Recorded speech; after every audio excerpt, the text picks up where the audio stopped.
morning sun rose over New Eden Colony just like it had for the past 20 years. Children ran through the streets on their way to school. Parents kissed them goodbye and went to work in the farms and factories. Scientists worked in their labs, trying to make life better for everyone. Nobody knew this would be their last normal day. Sarah Martinez was making breakfast for her 2 kids when the emergency alert came through her communication device. First, she thought it was just another drill. The colony had many drills too. Keep people safe. But something felt different this time. The voice on the speaker sounded scared. All citizens report to emergency shelters immediately. This is not a drill. Unknown ships have entered our system. Sarah looked out her kitchen window. High above in the blue sky, she could see dark shapes moving between the clouds. They were too big to be the supply ships that came from Earth. These ships looked angry, like metal sharks swimming through the air. Dr. James Chen was in his laboratory when the alert came. He was working on a new type of plant that could grow faster in the colony soil. He dropped his tools and ran to the window. The ships above were getting bigger. They were coming down toward the colony. His hands shook as he tried to call his wife on his communication device. The signal was being blocked. Something was jamming all the communications. Fear filled his chest like ice water. The Velter fleet. Commander Kriktu stood on the bridge of his massive warship. He looked down at the human colony with cold eyes. To him, the humans were like insects that had spread too far from their nest. It was time to step on them. Begin the bombardment. He ordered his crew. Leave no survivors. The galaxy must see what happens to species that do not know their place. The first energy blast hit the colony's power station. Lights went out across New Eden. Emergency power kicked in, but it was not enough. People stumbled in the darkness. Trying to find their families, Sarah grabbed her children and ran toward the emergency shelter. Her daughter Emma was crying. Her son Tom tried to be brave, but she could see the fear in his eyes. The ground shook as more blasts hit the colony. Buildings started to fall down. "Mommy, what's happening?" Emma asked. "We have to get to safety," Sarah said. She did not tell her daughter that she was not sure there was any safe place left. The shelter was already full of people when they arrived. Families hugged each other tight. Some people were crying. Others were angry. Everyone was scared. The concrete walls of the shelter shook with each explosion outside. Dr. Chen made it to the shelter with his wife and baby son. His wife held the baby close to her chest. The baby was crying, but she sang softly to calm him down. Dr. Chen wished he could do something to help everyone, but he was just a scientist. He knew about plants. It's not about fighting alien warships. Colony Administrator Williams tried to send a message to Earth. His hands moved quickly over the communication panel, but nothing was working. The aliens had cut off all contact with the outside world. New Eden was alone. "Keep trying," someone shouted. "Earth has to know what's happening here." Williams kept trying, but deep down he knew it was too late. The aliens had planned this attack well. They wanted to destroy the colony before anyone could help.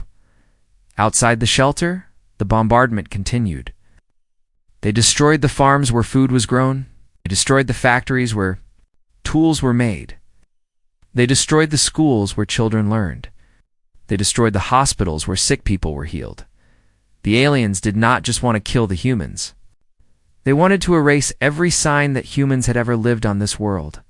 In the shelter, people could hear the sounds of destruction getting closer. The walls cracked. Dust fell from the ceiling. Someone started to pray. Others joined in. Prayed in different languages, but they all asked for the same thing. They wanted to live. They wanted their children to live. Sarah held her children tighter. She remembered the day they had arrived on New Eden. It was supposed to be a new start, a better life among the stars. The colony was humanity's greatest success. They had turned a dead world into a place where people could live and grow. Now, it was all being destroyed. A huge explosion shook the shelter. Part of the roof fell in. People screamed. Emergency lights went out. In the darkness, Sarah could hear her daughter calling for her. "I'm here, Emma," she whispered. "Mommy's here." But she knew she could not protect her children from what was coming. The alien ships were too powerful. The shelter would not hold much longer. Dr. Chen managed to get his communication device working for just a few seconds. He sent one last message toward Earth.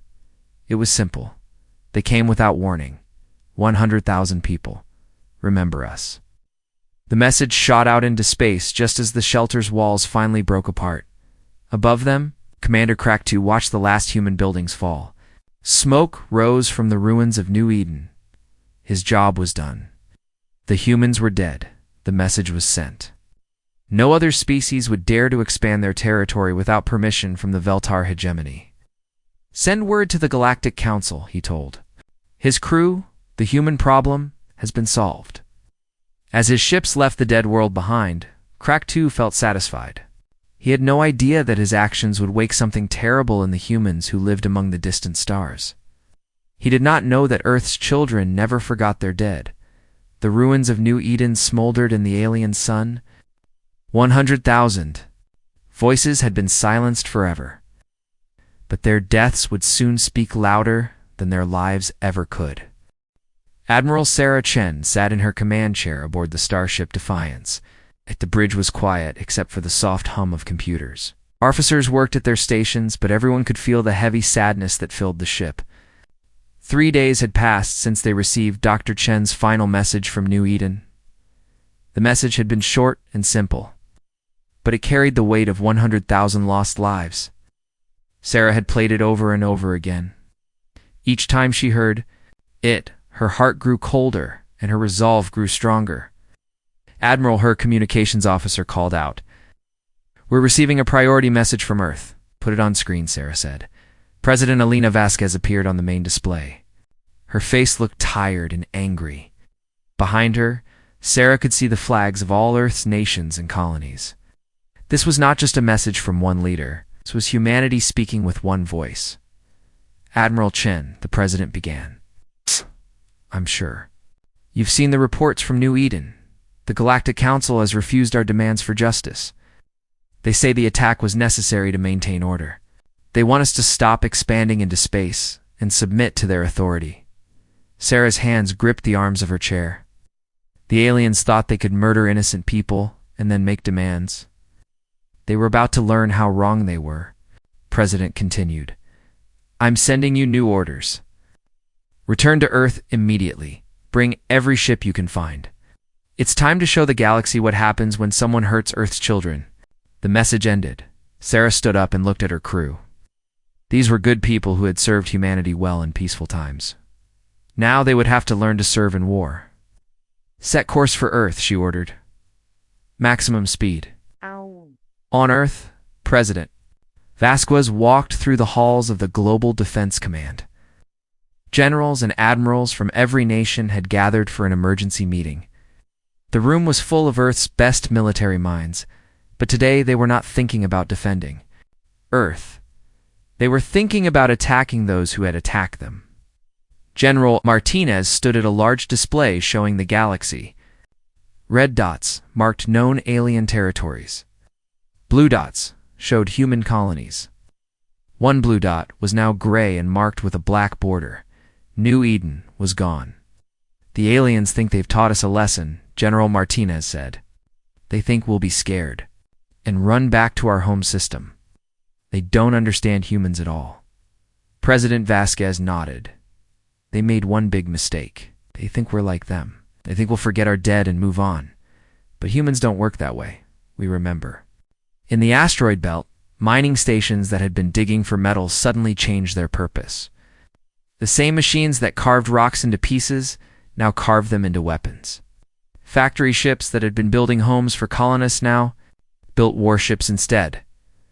Dr. Marcus Webb worked in his laboratory deep under the surface of Mars. He was Earth's top expert on alien biology. For years, he had studied captured alien technology, trying to understand how their minds worked. Now, his research had a new purpose. Every species in the Galactic Council evolved as prey animals, he explained to his team. They developed intelligence to hide from predators and find food. But humans are different. We're the predators. We evolved to hunt. His assistant, Dr. Kim, looked at the alien genetic samples under her microscope. So when they attacked New Eden, it triggered something. Deep in our nature, Dr. Webb finished. Something that's been sleeping since we left Earth. They woke up the hunter. On Luna Base, engineers worked around the clock to modify human ships. They added new weapons, better shields, and faster engines. But the most important changes were not visible. They installed new computers that could think like humans, not like the logical alien machines. Commander Torres supervised the work on a new type of ship. It was smaller than the big alien warships, but it was built for a different kind of fighting. These ships could hide, strike fast, and disappear before the enemy could respond. The aliens fight in formations, he explained to his team. They follow rules and patterns. We're going to fight like wolves. We'll hunt in packs and strike where they don't expect us. Back on the Defiance, Admiral Chen reviewed reports from across human space. Every colony was sending ships to Earth. Mining vessels, cargo haulers, passenger liners, research ships, anything that could fly was being turned into a weapon of war, Captain. Harrison from the outer colonies sent a message. My people are angry, Admiral. Some of them new families on New Eden. They want to fight.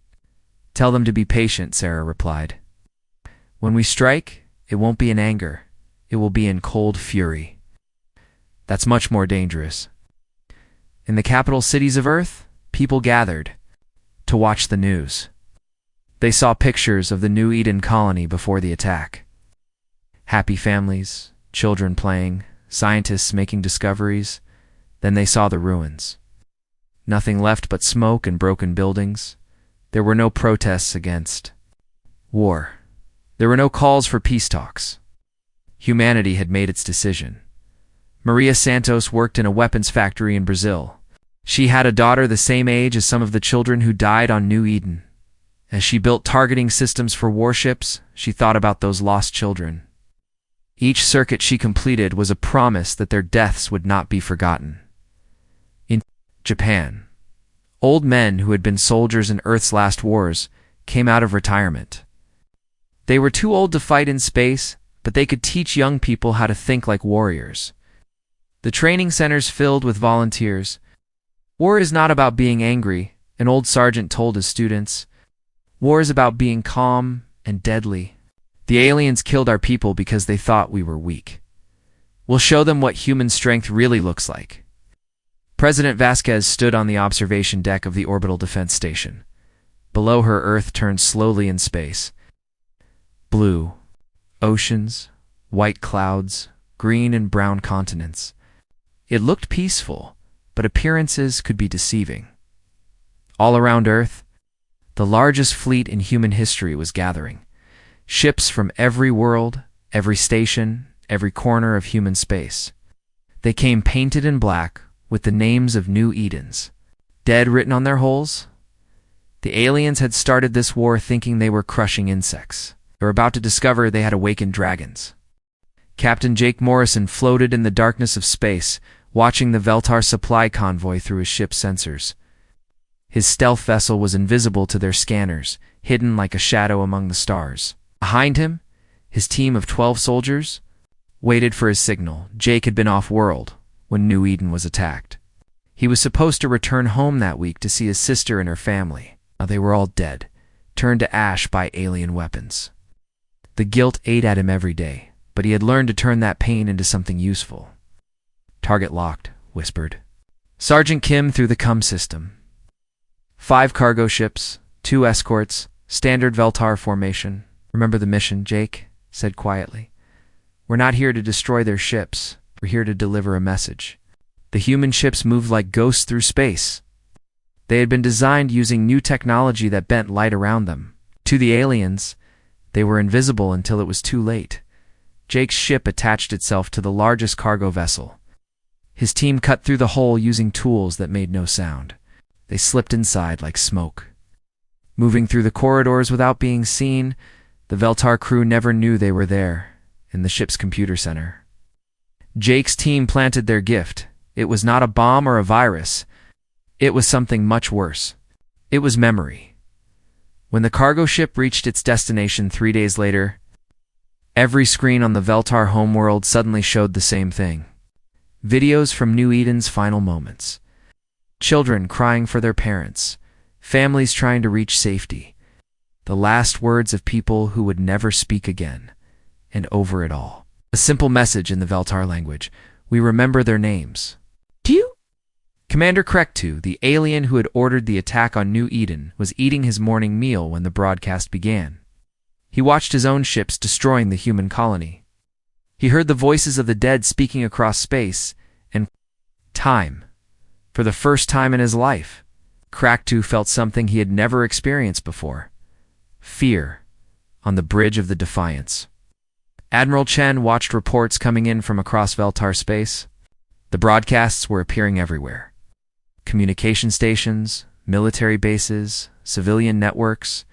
The humans had somehow reached into the heart of alien territory and planted their message. "How many ships do we have ready?" she asked her aide. 2,000, Admiral. More arriving every day. Good. But we're not going to use them the way the aliens expect. Chen had studied every battle the Veltar had ever fought. They were good at large fleet actions, where hundreds of ships lined up and shot at each other until one side won. Humans had learned a different way to fight. Lieutenant Rodriguez piloted his small fighter through an asteroid field near a Veltar mining station. His ship was so small that the alien sensors couldn't detect it among all the rocks. He waited patiently for 3 hours until a supply ship arrived. The supply ship was carrying food for the miners. Rodriguez didn't destroy it. He hacked into its cargo holds and replaced some of the food containers with something else. Holographic projectors that would activate when opened.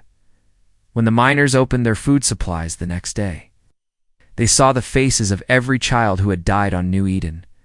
100,000 names floated in the air around them, spoken by voices that would never grow old.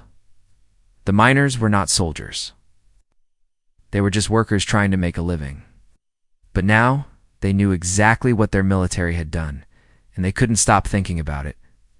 Dr. Webb had been right. Aliens were prey animals. They had never learned to live with the kind of fear that predators could create. When humans hunted, they didn't just kill their prey. They made sure the prey knew it was being hunted. On the planet Velcaris, the largest Veltar military academy, students woke up to find their dormitory walls covered with pictures. Pictures of New Eden before the attack. Families at dinner. Children playing in parks. Scientists working in laboratories. The pictures had appeared overnight, painted on every surface by invisible hands. The Academy's security forces searched everywhere, but found no trace of how the humans had gotten inside. The message was clear. Nowhere was safe. Admiral Zethkar was the Veltar's best military strategist. He had been studying human tactics for weeks, trying to understand what they were planning. The humans had enough ships to attack the Veltar homeworld directly, but they weren't doing it. Instead, they were doing something much more frightening. They were making every Veltar citizen see the faces of the dead.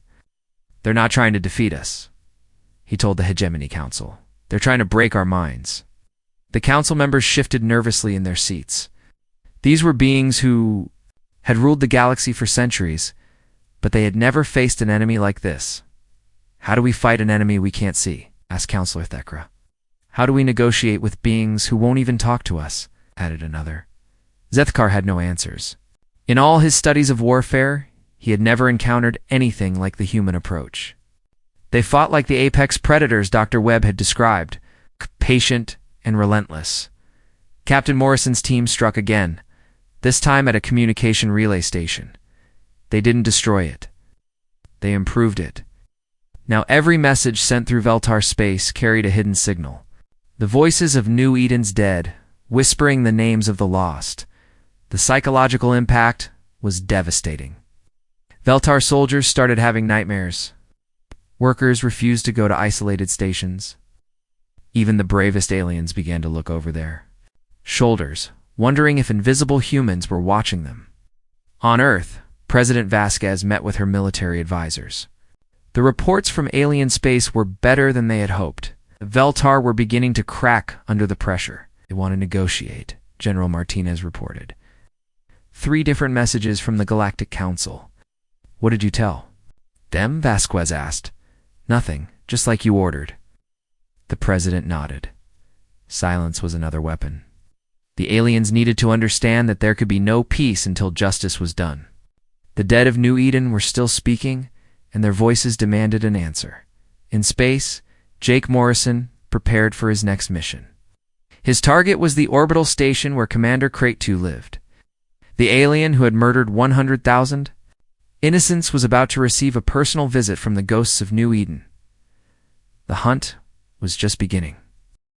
Admiral Zethkar stared at the reports scattered across his desk. Each one told the same story. Human ships appearing and disappearing like ghosts. Supply lines cut. Communication networks infected with the voices of the dead. His own people were beginning to lose their minds. The most disturbing report came from his intelligence division. They had finally figured out what made humans different from every other species in the galaxy. The answer terrified him. "Sir," his aide said nervously, "the analysis is complete. We know why the humans fight the way they do." Zethkar looked up from the reports. "Tell me, every species in the Galactic Council evolved from prey animals? We developed intelligence to hide from predators and survive, but humans... The aide's voice shook. "Humans evolved from predators. They're the galaxy's only apex predator species." The weight of those words hit Zethkar like a physical blow. No wonder human tactics seemed so alien to them. The Veltar fought like creatures trying to survive. The humans fought like creatures designed to hunt and kill. "That explains everything," Zethkar whispered. "They're not trying to defeat us. Quickly, they're stalking us. It's playing with us before they kill us." On the agricultural moon of Veltaris Prime, Farmer Kichu noticed something wrong with his crops. The grain that fed billions of Veltar citizens was turning brown and dying. At first, he thought it was a disease. Then he found the small devices hidden in his fields. The devices were human-made. They released chemicals that attacked the root systems of Veltar food crops. The chemicals were perfectly designed. They would not harm any other plants or animals. Only the specific grain that the Veltar needed to survive. Kikta called the authorities. But similar reports were coming in from farms across the moon. The humans had somehow infiltrated their most secure agricultural areas and poisoned their food supply. But they had done it carefully. Crop damage would not kill anyone. It would just create hunger. Hunger and the knowledge that the humans could have killed them all if they had wanted to. Dr. Webb stood in his laboratory on Mars, examining samples of Veltar DNA. His team had spent months studying every aspect of alien biology. They had found weaknesses that the aliens didn't even know they had. The food crop attack was just a demonstration, he explained to President Vasquez over a secure communication link.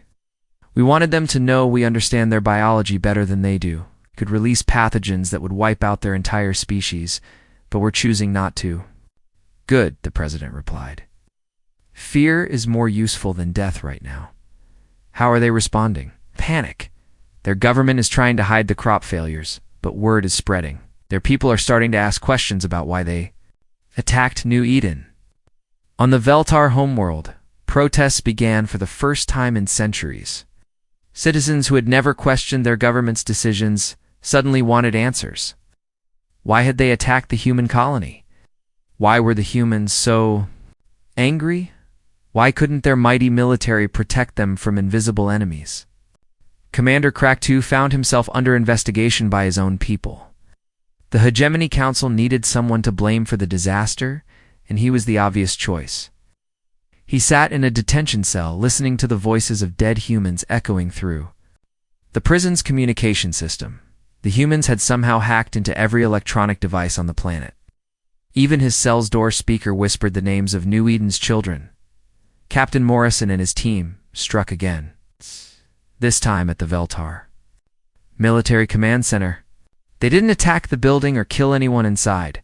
Instead, they left a gift in the commander's office. It was a simple wooden box, carved from trees that had grown on New Eden. Inside the box were 100,000 small stones, each one carved with a human name. It's the names of every person who had died in the alien attack. With the box was a note. "These are not trophies. These are promises. Each stone represents a debt that will be paid." Admiral Chen received reports from her captains across Veltar space. The psychological campaign was working better than anyone had hoped. Alien military units were deserting their posts. Cargo ships refused to travel without heavy escorts. Some planets had declared themselves neutral and asked for human protection. "They're breaking," General Martinez told her during a strategy meeting. "Our intelligence sources say there are riots on 12 Veltar worlds. Their government is losing control," Good Chen replied. "But we're not done yet. It's time to show them what we're really capable of." The next phase of the human plan was the most ambitious yet.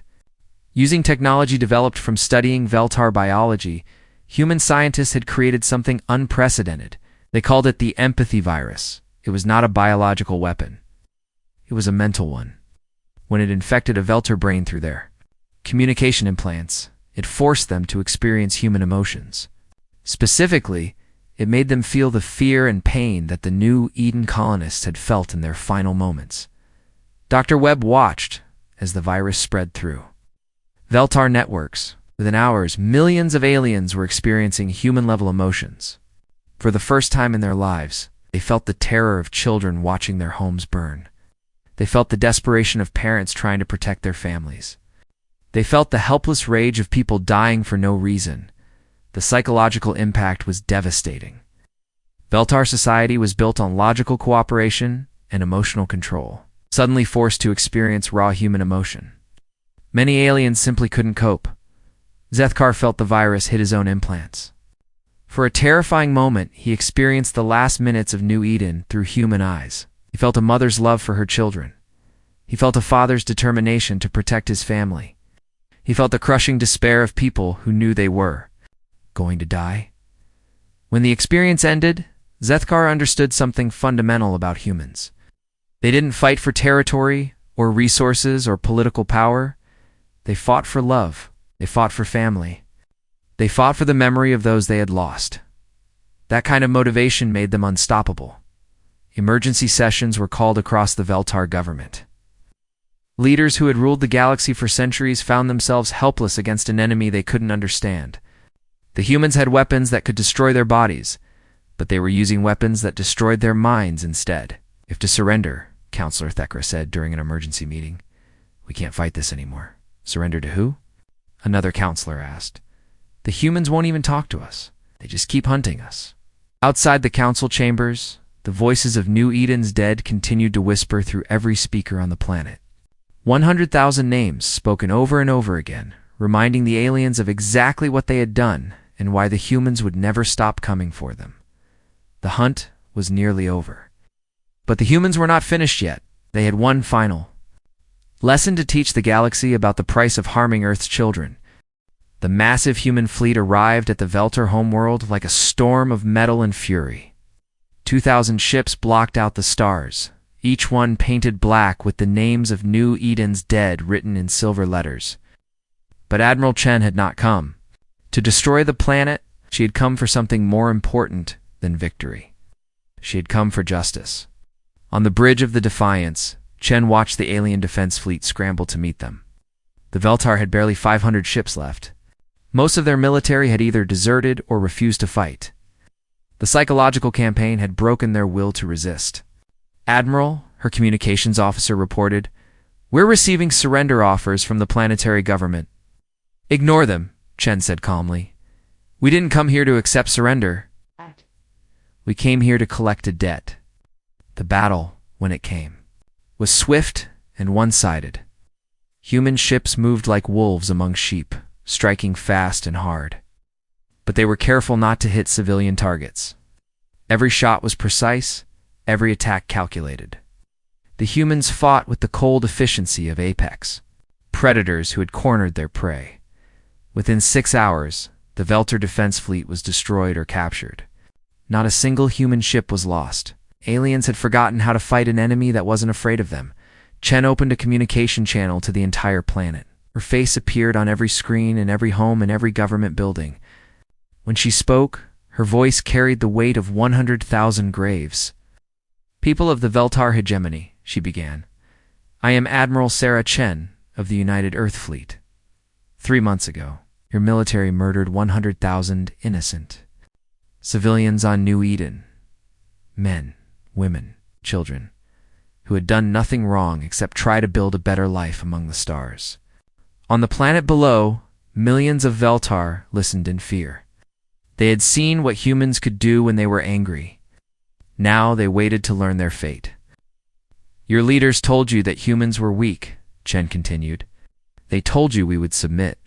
If you killed enough of us, they were wrong. You cannot break a species that evolved to be unbreakable. You cannot frighten predators who know no fear. In his prison cell, Commander Crack-2 watched the broadcast with growing dread. He knew what was coming. The humans had not spent months hunting them just to deliver speeches. We could destroy your world, Chen said. We could release viruses. That would kill every one of you. Could turn your sun into a weapon and burn your entire system to ash. But we won't do that. Do you know why? The question hung in the air like a sword waiting to fall. Because we are not you. We don't murder innocents. We don't destroy entire civilizations. We are better than that. But make no mistake. Justice will be served. Human shuttles began launching from the fleet. They carried no weapons, only passengers, legal experts, investigators, and witnesses. The humans had not come to conquer. They had come to put the guilty on trial. The trials were broadcast across the entire galaxy. Every species watched as human lawyers presented evidence of the New Eden massacre. They showed footage from the colony's final moments. They read the names of every person who had died. They made the galaxy remember Commander Crack-2 was the first to face judgment, sat in the dock surrounded by holographic images of his victims. Children who would never grow up. Parents who would never see their families again. Scientists whose discoveries were lost forever. You ordered the attack, the human prosecutor said. You gave the command to fire on civilians. You chose to murder 100,000 innocent people. How do you plead? Crack-2 had no defense. The evidence was overwhelming. His own ship's records showed his orders. His own words condemned him. Guilty, he whispered. The sentence was not death. The humans had something else in mind. Crack-2 and the other war criminals would spend the rest of their lives in a special prison. Every day they would experience the memories of their victims through advanced technology. They would feel what it was like to die on New Eden over and over again, until they truly understood what they had done. It was a punishment worse than death. The galaxy took notice. The trials continued for weeks. Every officer who had participated in the attack faced justice. Every politician who had approved it was held accountable. The humans were thorough in their pursuit of justice, but they were also fair. Only the guilty were punished. As the trials proceeded, something unexpected happened. Other species began to come forward with their own stories of Veltar brutality. For centuries, the hegemony had ruled through fear and violence. But now that their power was broken, their victims found the courage to speak. The Galactic Council, which had refused to condemn the New Eden attack, suddenly found itself facing demands for reform. Species that had been silent for generations called for new leadership. The humans had not just defeated the Veltar, they had changed the entire galaxy. Admiral Chen stood before the rebuilt Galactic Council 6 months later. Representatives from dozens of species had gathered to hear humanity's terms for peace. We want 3 things, she said. First, formal recognition that the attack on New Eden was a crime against all sentient life. Second, guarantees that such attacks will never happen again. Third, the establishment of the New Eden Memorial Fleet. The Memorial Fleet was humanity's final gift to the galaxy. 100,000 ships, each named after a victim of the massacre. These ships would patrol the spaceways, protecting innocent travelers and ensuring that no species would ever again face what New Eden had endured. Captain Morrison, now promoted to Admiral, commanded the Memorial Fleet's flagship. The ship was called the Sarah Martinez, named after the mother who had died trying to protect her children. Every day he read the names of the dead over the ship's communication system, ensuring they were never forgotten. Years passed. The galaxy settled into a new peace, one enforced not by fear, but by the knowledge that justice existed. The Veltar. Hegemony became a democracy. Their new leaders dedicated to making amends for the crimes of the past. But the Memorial Fleet continued its patrols. Human ships appeared wherever innocents were threatened, carrying the voices of the dead and the promise that evil would not go unpunished. The New Eden massacre had taught the galaxy a terrible lesson about human nature. When pushed too far, humanity became something terrifying, not because they were cruel, but because they were just. They would never forget their dead, and they would never stop protecting the innocent. In the end, that was humanity's greatest strength. Not their weapons or their technology, but their refusal to let evil triumph. They had turned their grief into purpose, their pain into justice, and their loss into a promise that echoed across the stars. The dead of New Eden could finally rest in peace. Their voices had been heard, their deaths had meaning, and their children among the stars would never face such horror again. Earth's wrath had no end, but neither did Earth's love.